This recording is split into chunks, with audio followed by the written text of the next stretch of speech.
Bismillahirrahmanirrahim. Assalamu alaikum. Dear students, hope you are doing well. This is Ma'am Naseem, your science teacher. Today we are going to discuss about solar system. So let's start.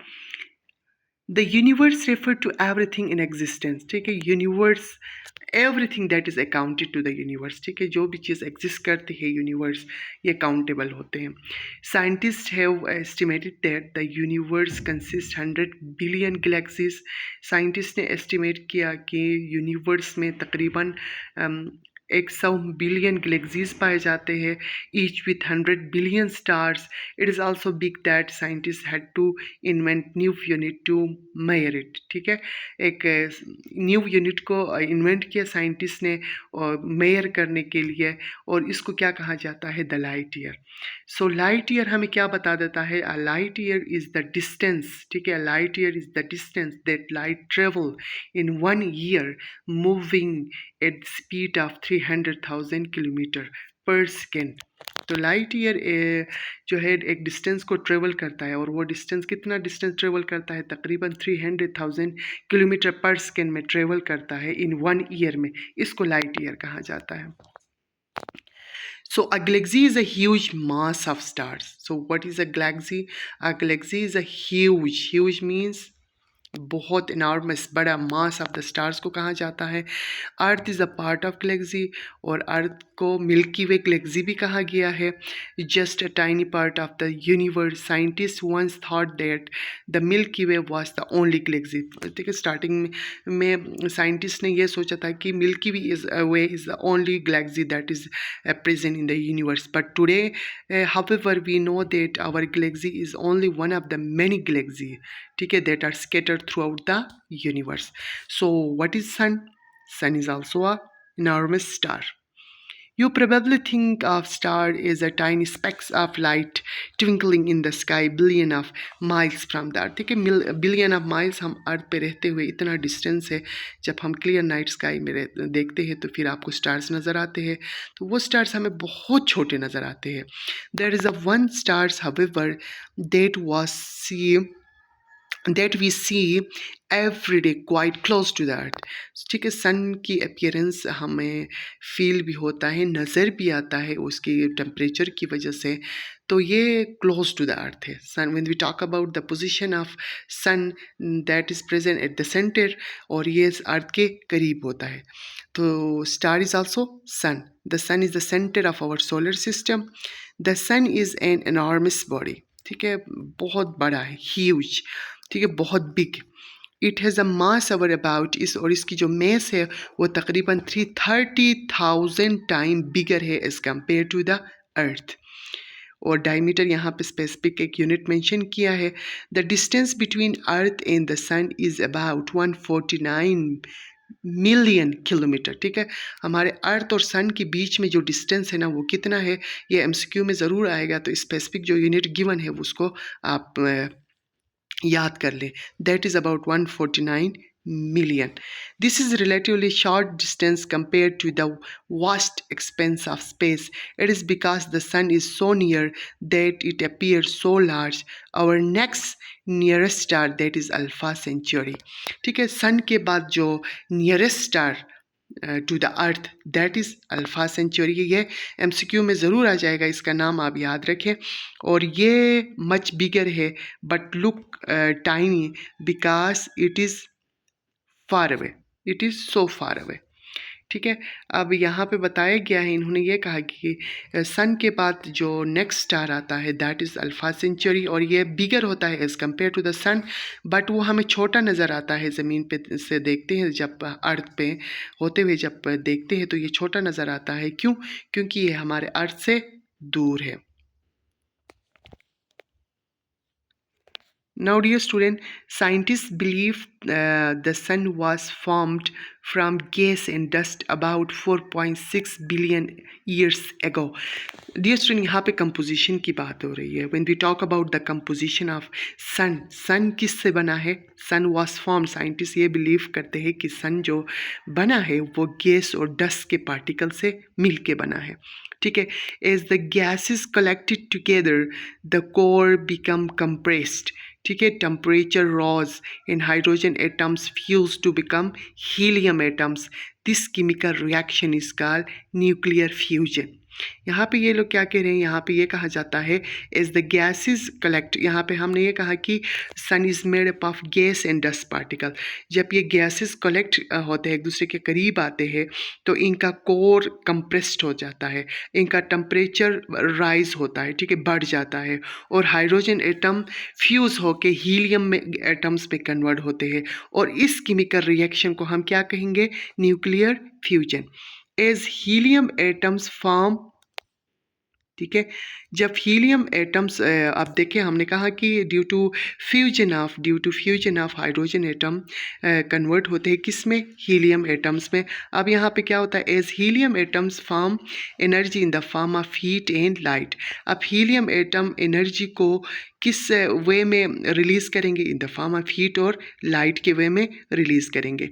Large number of helium atoms form every second, and the heat produced is intense temperature at the center of the sun are estimated to be 8 hour। यहाँ पे एक figure given है, when we talk about what is the temperature at the center of the sun, तो ये है as the surface, ठीक है, at the surface the temperature is only about 6000 degree centigrade, लेकिन सरफेस एरिया में जो सन की जो टेम्परेचर होती है वो 6000 डिग्री सेंटीग्रेड होता है। The solar system. Now dear student, what is solar system? What is solar system made up of? So our solar system is made up of the sun and everything that revolves around it, ठीक है, these include planets, moon, asteroids, meteoroids and comets.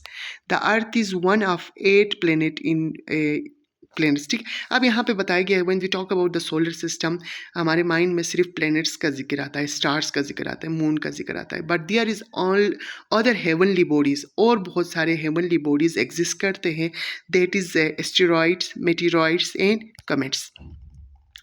सो हमारा earth भी क्या है, एक planet है, ठीक है, 8 planet, there are 8 planets in the solar system, और हमारा अर्थ भी considered as a planet, it is at 3rd number, और ये 3रे नंबर पे आता है, ठीक है, which travel around or orbit the sun. Planets do not give out their own light, so they are non-luminous, ठीक है, प्लैनेट्स की अपनी रोशनी नहीं होती है, ठीक है, प्लैनेट्स की अपनी रोशनी नहीं होती है, व्हेन सन के रेज जब प्लैनेट्स पे पड़ते हैं तो फिर वो रोशन होते हैं। So these objects are known as non luminous, जिनकी अपनी रोशनी नहीं होती है, that objects are known as non luminous. We see planet in the same way we see the moon, by the light that it reflects from the sun. The sun is luminous because it gives out its own light. When we talk about the sun, sun की अपनी रोशनी होती है, so sun is considered as a luminous object. The planets follow elliptical orbits, so their distance from the sun always changing. Moon orbit some of the planet like the earth. जिस तरह moon एक orbit करता है around the earth, और it takes about 27.3 days required होता है एक complete जो है रोटेशन में, और इसी वक्त phases of the moon appear होते हैं, न्यू मून, फुल मून, ये अपीयर होते हैं। Planets rotate on their axis. अब यहाँ पे देखें, due to the gravity of sun, sun के अंदर भी ग्रेविटी होता है, due to that gravity all the heavenly bodies, all the planets, they are revolving at a fixed path, that is known as orbit. Now dear student, like the earth, planet rotates on their axis, although at different speed. Only earth is capable of supporting life as we know it. और आप सबको पता है rest of the 7 planets life exist वहाँ पे possible नहीं है, may be future में मार्स पे हो सके, लेकिन earth is the only planet because all the जो भी रिक्वायरमेंट ह्यूमन बॉडी के लिए है, चाहे ऑक्सीजन है, चाहे पानी है, चाहे टेम्परेचर है, तो तमाम जो कंडीशन ह्यूमन बॉडी के सर्वाइवल या लिविंग थिंग के सर्वाइवल में हेल्प करते हैं, वो चीज़ें अर्थ पे एग्जिस्ट होने की वजह से we are only able to survival जो है अर्थ पे कर सकते हैं। Lying between the orbit of Mars and Jupiter is the asteroid belt. आप लोगों ने देखा होगा, ठीक है, प्लेनेट के इर्द गिर्द ये देखिए एस्टेरॉइड बेल्ट आपको नज़र आ रहा है। और ये किस प्लेनेट के हैं, और ये किस प्लेनेट के इर्द गिर्द एस्टेरॉइड बेल्ट है, that is Mars and Jupiter. ये एमसीक्यू में ज़रूर आएगा बेटा, इस जो है सेंटेंस को आप लोगों ने याद करना है। Asteroid are the piece of space rocks. So what are asteroids? Asteroids are the space piece of space rocks that can be of any size, ठीक है, कुछ किसी भी साइज़ के हो सकते हैं, और ये जो है 1000 किलोमीटर अक्रॉस है। At the far edge of the solar system, beyond the orbit of Neptune, lies the Kuiper belt. एक तो हमने एस्टेरॉइड बेल्ट का बता दिया। एस्टेरॉइड बेल्ट किसके इर्द गिर्द होता है? Mars and Jupiter. और मार्स एंड जुपिटर क्या है? पीस ऑफ स्पेस रॉक है, ठीक है। एस्टेरॉइड बेल्ट क्या है? इसके इर्द गिर्द जो मार्स और जुपिटर के इर्द गिर्द जो एस्टेरॉइड बेल्ट है, that asteroid belt is the piece of space rock है। अब यहाँ पे देखिए बेटा, क्यूपियर बेल्ट के बारे में बताया है। ये नेपच्यून का बता दिया है, ठीक है। Beyond the orbit of Neptune lies the Kuiper belt. The Kuiper belt is made up of vast number of icy object. यहाँ ऊपर हमने पीस ऑफ स्पेस रॉक के बारे में पढ़ा था, और ये क्यूपियर बेल्ट की जो कंपोजिशन की बात हो रही है, that is ice belt, ice object, sorry. Humans are just beginning to explore the Kuiper belt. It is thought to be the source of comets. So these are the position of planets around the sun. The first one is Mercury. It is the hottest planet because it is very near to the sun. Neptune, it is the furthest planet. It is very cold. आपको पता है इन्हीं की position की वजह से temperature का बड़ा इफेक्ट पड़ता है, ठीक है। यहाँ पे आपको नज़र आ रहा है Mercury, then Venus, then Earth, then Mars, then Jupiter, then Uranus, then Saturn, then for example Saturn, then Uranus, then Neptune. Very simple sentence, you have to remember it for the position of the planet. That is, my very educated mother just show us, ठीक है, 9. So my means Mercury, very Venus, educated Earth, mother Mars, just Jupiter, show Saturn, us Uranus, and the last one is 9 Neptune. तो ये एक simple sentence है। इस simple sentence को याद करने के बाद आपको पता चलेगा, अब you can easily tell the name of planet on the base of their position.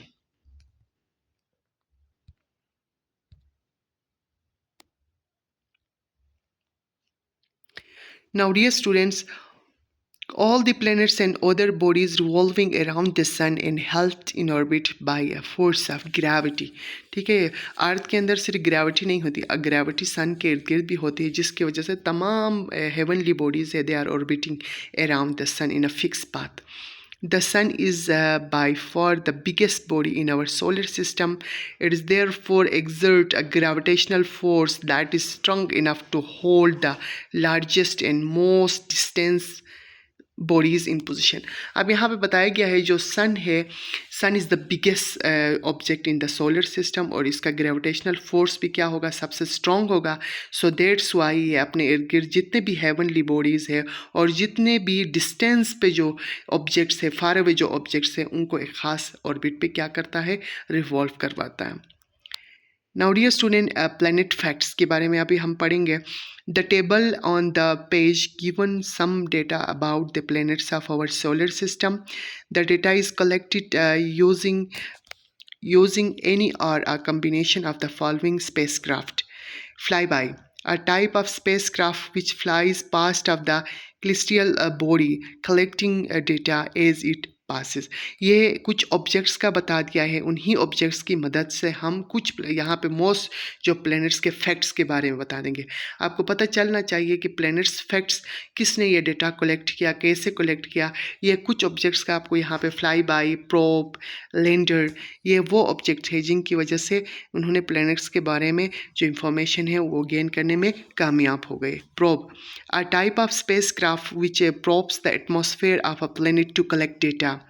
Lander, spacecraft that lands on a planet. Now let's start about the facts of the planets, यहाँ पे जो स्टार्टिंग में 4 planets हैं, mercury, Venus, अर्थ, Mars, इनके बारे में आप देखें बेटा, ये लाजमी आपने पढ़ना है। मोस्टली ये जो टेबल है एमसीक्यूज़ के लिए ये यूटिलाइज़ किया जाता है। So you have to average distance to sun in million kilometre. यहाँ पे मरकरी 60 है। What is the distance between sun and the Mercury? That is 60 million kilometre, 100, 150 and 230.